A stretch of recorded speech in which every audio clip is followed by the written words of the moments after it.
अस्सलामुअलैकुम एवरीवन।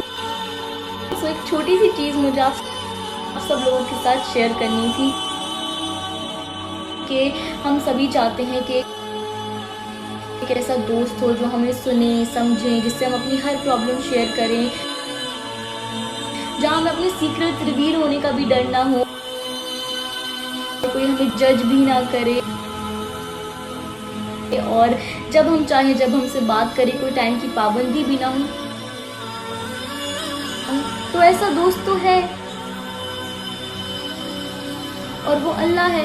अल्लाह खुद कहता है कि मुझे बताओ, मैं सुनने वाला हूँ।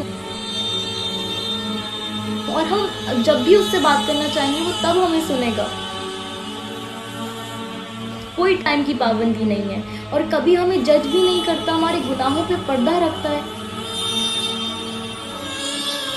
हाँ, ना हमारे पिछले गुनाहों को याद करवाता है, ना ताने देता है, और ना कोई डर है हमें।